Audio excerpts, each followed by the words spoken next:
সুপ্রিয় দর্শক আসসালামু আলাইকুম। আমি মৌসুমী মিষ্টি চলে এলাম নতুন একটা রেসিপি নিয়ে। আমি আজকে তৈরি করব পাউরুটির রসমালাই। তার জন্য আমি কিছু স্লাইস পাউরুটি নিয়েছি এবং তার পাশে ব্রাউনিশ যে কালারটা থাকে ওটা ছেটে ফেলে দিয়ে আমি টুকরো করে নিয়েছি। এখন আমি এটা ডো তৈরি করার জন্য পাত্রে আমি নিয়ে নিলাম 1/2 লিটার পরিমাণে তরল দুধ এবং এর মধ্যে দিলাম 2টা এলাচ। তার সঙ্গে দিয়ে দিচ্ছি আমি মিষ্টিটা পরিমাণ বুঝে আমি চিনি অ্যাড করে দিলাম। তো আপনারা আপনাদের পরিমাণ বুঝে মিষ্টি যতটুকু রাখতে চান সেই অনুযায়ী আপনারা চিনিটা অ্যাড করবেন। দিয়ে এখন এটা যখন বলে উঠে যাবে তখন আমি দিয়ে দিচ্ছি পাউরুটি। আমি এটা কিছু সময় ধরে নাড়াচাড়া করে এটা এর মধ্যে দিয়ে দেবো 1 চা চামচ পরিমাণে ঘি এবং ঘিটা এর সঙ্গে সুন্দর করে মিশে গেলে এবং এটা যখন মথা হয়ে যাবে তখন আমরা এটাকে নামিয়ে নেব। এর মধ্যে দিয়ে দেবো এখন 1/2 কাপ পরিমাণ গুঁড়া দুধ। এটা দিলে অনেক বেশি টেস্ট ভালো আসে এবং এটা সুন্দর করে এটা মিশিয়ে নিয়ে আমি রসমালার সাইজে করে আমি লম্বাটে করে আমি এই ডোগুলা মিষ্টি তৈরি করে নেব। আপনারা চাইলে গোল করেও করে নিতে পারেন।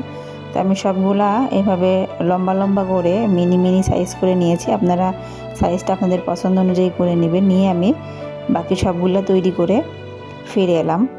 তো এখন আমি তৈরি করব, যেহেতু রসমালাই এর জন্য আমার মালাই তৈরি করতে হবে। আমি আগে থেকেই 1 লিটার দুধ আমি জাল দিয়ে 1/2 লিটার করে নিয়েছি। আপনি কালার দেখে বুঝতে পারছেন যে এটা অনেকটাই ঘন এবং কালারটা অনেক সুন্দর চলে আসছে।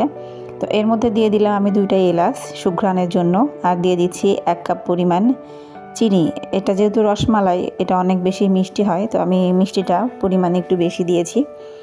এখন এটা আমরা নাড়াচাড়া করে নিয়ে এর মধ্যে আমি একটু অ্যাড করে দেব 1/2 কাপ পরিমাণ কনডেন্স মিল্ক। এটা দিলে খুবই তাড়াতাড়ি আরও দুধটা ঘন হয় এবং এটা খেতে অনেক বেশি টেস্ট হয়।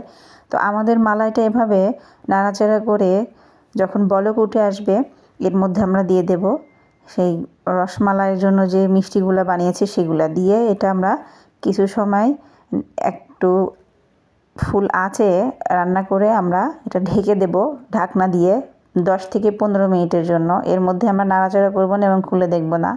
এরপর আমরা একটু নাড়াচাড়া করে দিয়ে একটু এটার চুলার আঁচটা কমিয়ে দেব।